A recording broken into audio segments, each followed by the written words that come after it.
Welcome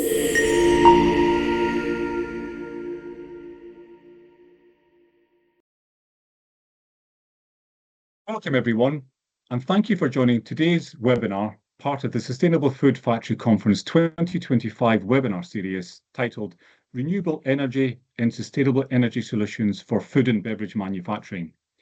During this webinar, we'll discuss the role of REGOs, Renewable Energy Guarantees of Origin. REGO certificates verify that the electricity you're using comes from renewable sources, and as businesses seek to improve their sustainability credentials, these have become a valuable tool for tracing the renewable origin of energy use. I'm delighted to introduce our expert speaker for today, Dorian Lucas, Director at L&C Utility. Dorian has over 10 years of experience in the energy services sector and will share why REGOs are essential for food and beverage manufacturers and how they can play a key role in navigating energy challenges. So, Dorian, a very warm welcome and over to you. Can you elaborate on why REGOs matter for food and beverage manufacturers? Yeah, thanks, Ian. Thanks for that introduction as well. I think we start off with just kind of reviewing what REGOs are more generally, and then we'll dive into why that's important for kind of the food and beverage manufacturing sector. So REGOs, as you touched on, are a means for certifying renewable generation in the UK. It's a scheme that's overrun by Ofgem, and it originally was founded primarily for suppliers in terms of them being able to properly capture the renewable energy within their fuel mix disclosures. So fuel mix disclosure is something that suppliers are obligated to publish to their current customers and potential customers, outlining within a year how much energy is produced from fossil fuels, whether it's gas, coal, renewable sources, wind, solar, etc. So the scheme initially in its early days was about suppliers being able to say, we've had 25% from renewable sources, and the certificates they receive from their renewable generators were the overseen by Ofgem was the means for them to do that. Over the last kind of 7-8 years, with the kind of the influx in green credentials and the pressure from customers up supply chains, and from in relation to the food and beverage sector as well, supermarkets pushing into supply chains as well as customers, from a green credentials perspective, it's now become more and more requirement for customers, end users, to make sure that they've got REGOs associated to their electricity supply contracts. So it's no longer at a macro level for suppliers only. We've got end users specifically attributing REGOs to their consumption as a means to green up their electricity consumption. Now, in terms of why it's important to the food and beverage sector, touched on briefly, there's two elements to this. The first is kind of consumer change. So you've got end users who are becoming more environmentally conscious, more aware of kind of the impacts of climate change and how that's affecting day-to-day life, and that's impacting their purchasing decisions. So when it comes to manufacturers of products being used by end users, they need to be able to demonstrate better, more green credentials in terms of how they are consuming electricity, as well as a plethora of other areas across the business. And then the other side of it is regulatory and governance basis. So there's increased reporting requirements on businesses, whether it's ESOS, whether it's SECA, TCFD, all the acronyms under the sun around different environmental reporting requirements for different businesses. And what REGOs allow is for businesses to green up their scope 2 emissions by targeting, by receiving renewable electricity guarantee of origin certification. It allows businesses to, in certain aspects, to demonstrate what they're doing to manage their scope 2 emissions. Okay. And what trends have we seen in REGO prices over recent years? Yeah, it's a good question, and it's been a real torrid story, unfortunately, for REGOs, much like wholesale energy prices. If we rewind back to kind of 2021 and 2020, REGOs were almost free. There were lots of suppliers that were giving it away for free as an incentive to businesses to work with them as opposed to others. You know, you could have renewable electricity as a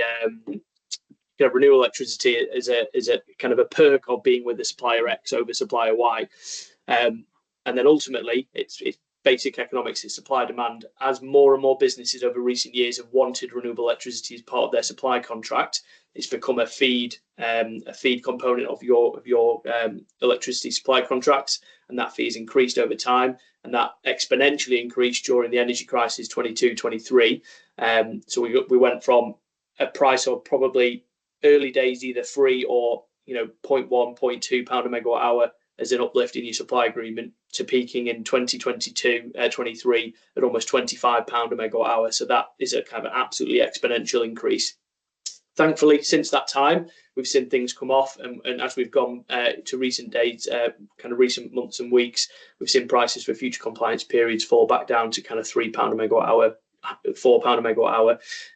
But ultimately, that volatility that we've seen mirrors much of the energy crisis that we saw in terms of wholesale prices also.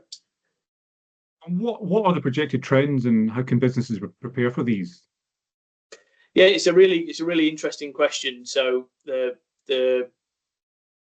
ultimately it's supply demand driven. So REGOs as a general tool, we've seen the demand for those have increased exponentially over recent years. But again, when the price went from being maybe £1-2 a megawatt hour up to £25 a megawatt hour, businesses looked at that and thought, actually, is it justifiable cost anymore? When you're talking of something that might have cost a business maybe £15,000, it's suddenly costing them £150,000, £200,000. That business then says, is that the best use of the money? If we're going to spend £200,000 on REGOs, could we just opt to go for brown grid electricity and then spend £200,000 on a on-site generation, whether that's a solar array or general efficiencies at site to improve energy efficiency? So there was almost now built into the market almost a limiting factor on the upside, that actually the benefits of having REGOs in your supply contract possibly aren't substantial at a point where the price you pay for them is so expensive that you could actually have done kind of some physical infrastructure changes that have a better impact on your overall ESG output. And what are guarantees of origin, GOOs, and how do they fit into the broader energy strategy landscape, Dorian? Yeah, so GOOs, or guarantee of origins, are essentially the European Union equivalent of REGOs. Now, prior to Brexit, they were synonymous with each other. European businesses could buy REGOs, and European suppliers, could use REGOs in offsetting their fuel mix disclosures, and UK suppliers could use GOOs in terms of offsetting theirs. Following Brexit, January 2021, 1st of January 2021, EU said, right, we're not using REGOs anymore. UK reciprocated that in April 2023. So from April 23 onwards, the UK hasn't been able to use GOOs as an alternative to REGOs. And again, it's a bit of it's an interesting one, because you look at the way that the REGOs and GOOs operate.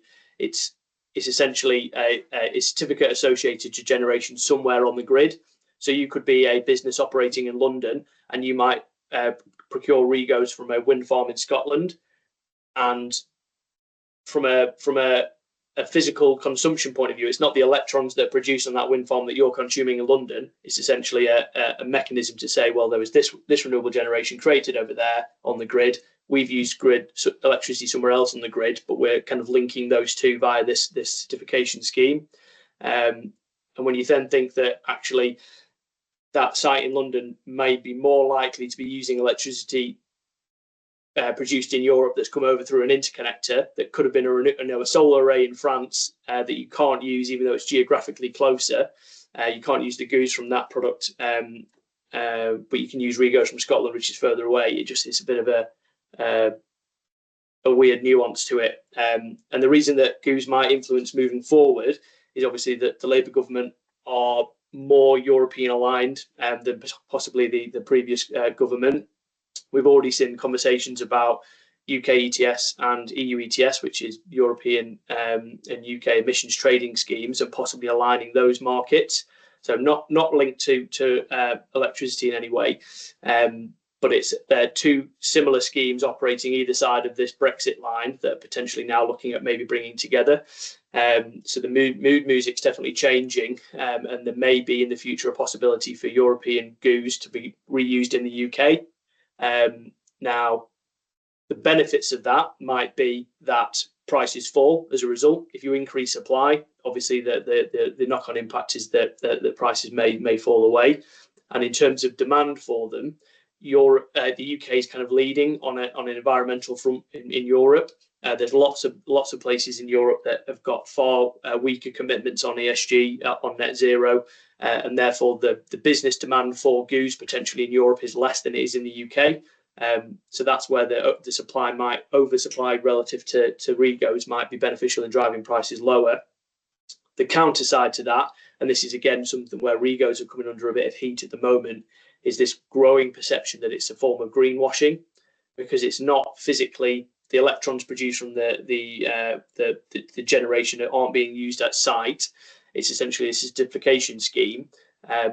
If that becomes a wider certification scheme, and you're potentially looking at solar produced in Italy being used to offset Scope 2 emissions in Whitby, it doesn't necessarily have the same credentials as it might do when it's a UK only scheme based on the UK grid. So that's one interesting dynamic where GOOs may change over the coming years. So it's definitely something to watch in terms of kind of purchasing strategy in relation to REGOs going forward.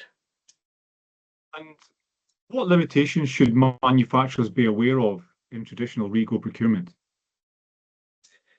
So again, at the moment, the way that the vast majority of businesses procure REGOs, it becomes a conversation with your incumbent supplier. So when you go out to tender, you'll ask for either brown or renewable energy as a standard in your supply agreements. And the difficulty is, for the most part, that's where the conversation stops. Yes, we want REGO backed power and we'll pay £2 a megawatt hour for it. It becomes a contracted value in your supply agreement. And the first thing I would advocate for businesses to do is to make sure they check with the supplier what they're getting for that. Is it a case that they just got a supply contract that says you're getting renewable power and that's it? Is it the case that on an annual basis you'll get a certificate from your supplier to say company A has procured X amount of megawatt hours via renewable energy? Will you get the breakdown of which renewable certificates, so the megawatt hour unique identifying numbers for the produced generation? Will you get that detail?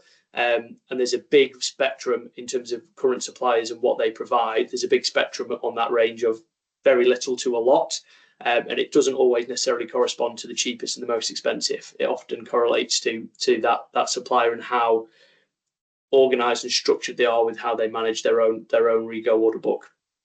So that there's that side of it.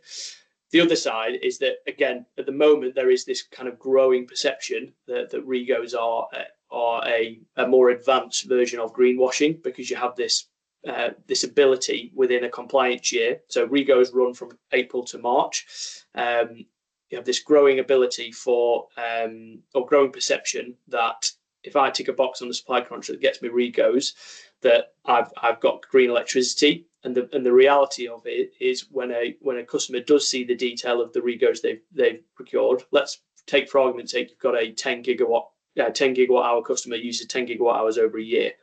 They procure REGOs in their supply contract. They may be using, let's make maths easy for myself. So we'll use 12 gig. They're using a gig a month.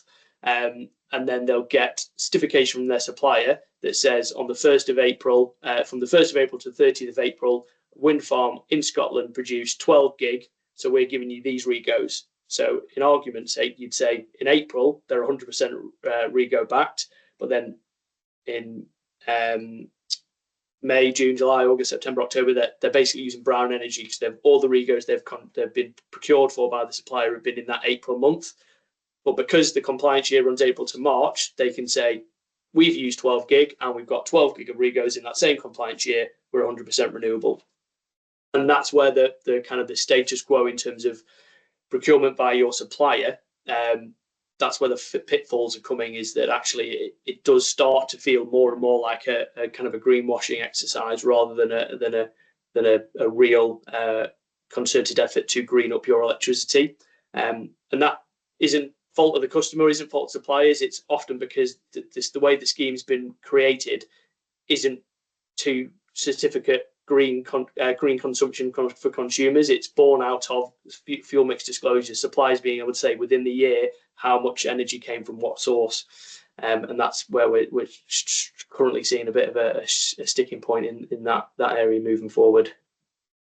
How do they affect a food manufacturer's operational efficiency and their ability to achieve the sustainability goals?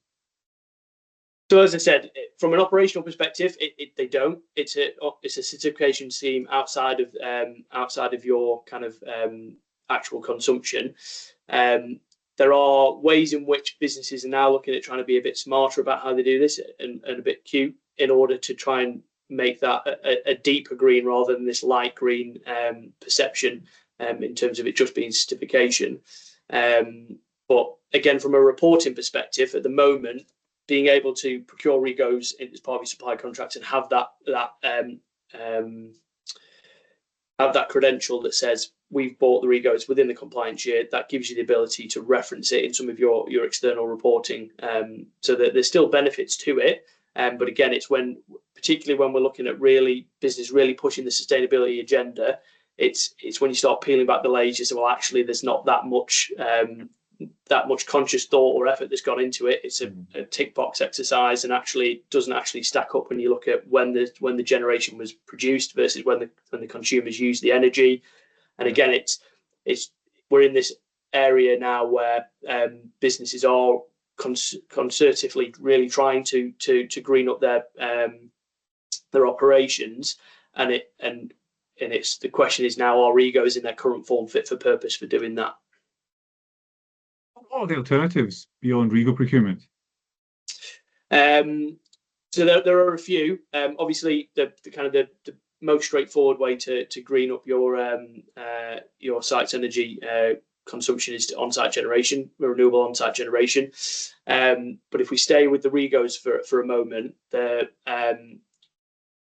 multiple ways in which you can engage with that market that improve the perception.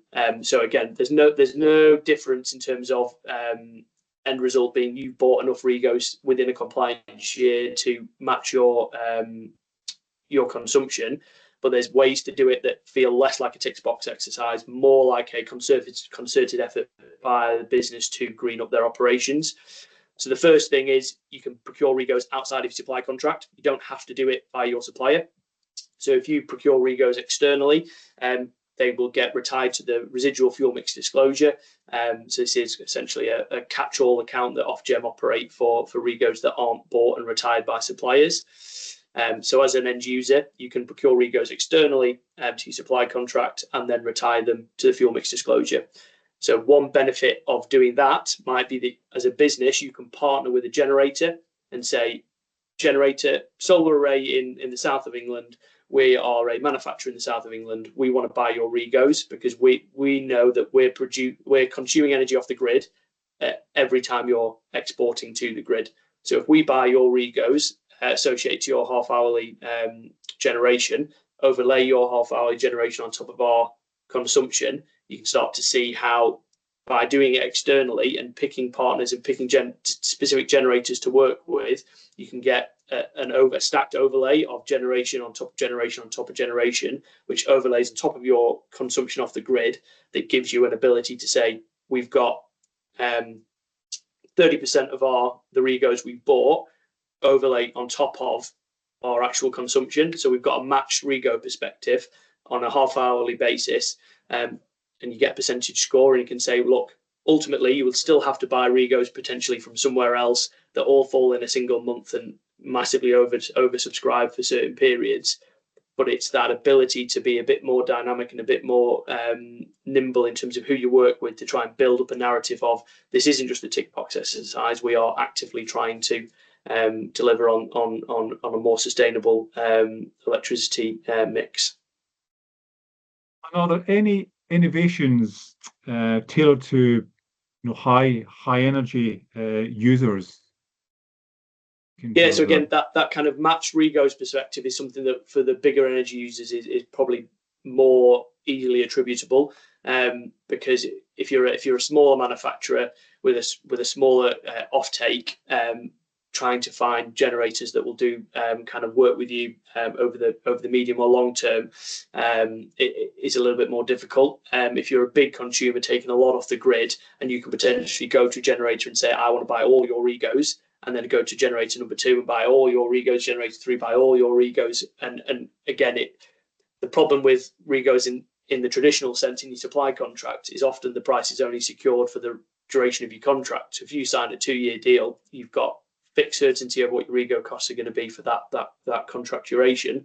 But as we've seen, with prices being as volatile as they are, you might buy REGOs, report out to the market that we're 100% renewable. We bought REGOs, and aren't we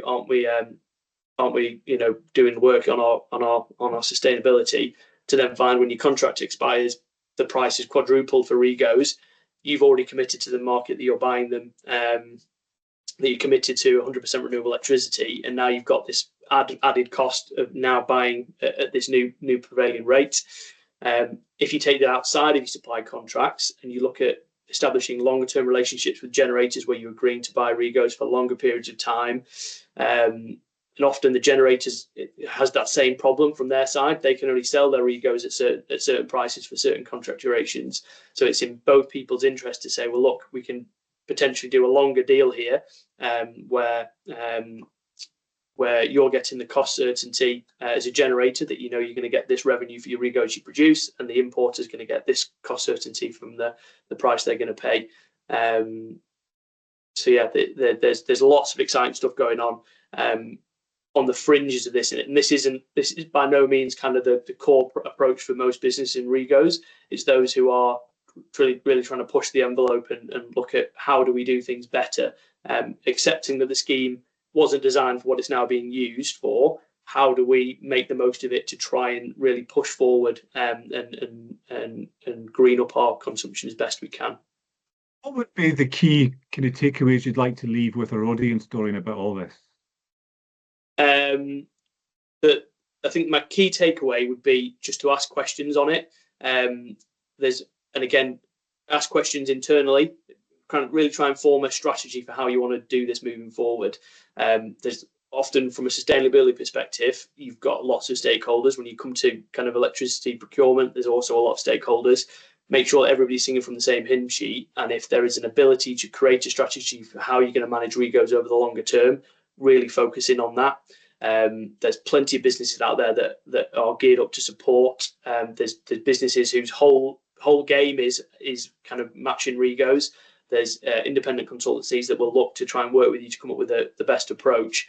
But I think it's a case of it can't be, for those businesses that are sustainably focused moving forward, the status quo of ticking a box on your supply contract saying yes to REGOs and paying whatever the associated fee isn't really good enough going forward.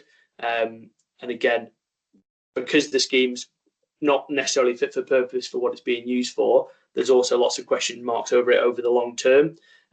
So again, in a scenario where REGOs don't exist in their current form anymore, you need to have a kind of a group of users in the business that understand that and understand how things might change and are planning for that change ahead of time. The last thing you want to be is late to the party when things have changed and you've not adapted to it. So yeah, that would be my advice and key takeaways from this. Thank you. And Dorian, thanks for sharing your thoughts on this and giving us a very comprehensive review on the role of REGOs and what they can do for food and beverage manufacturers. We'll be sending all attendees a recording of the webinar along with Dorian's contact details.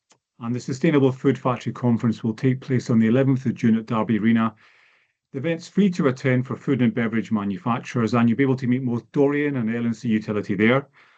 Notwithstanding the support of L&C Utility, we'll have an outstanding lineup of speakers and panelists in June with a packed day of valuable content, and we look forward to seeing you in the day. And in the meantime, I'd like to thank you for taking the time to watch today's webinar. Thank you.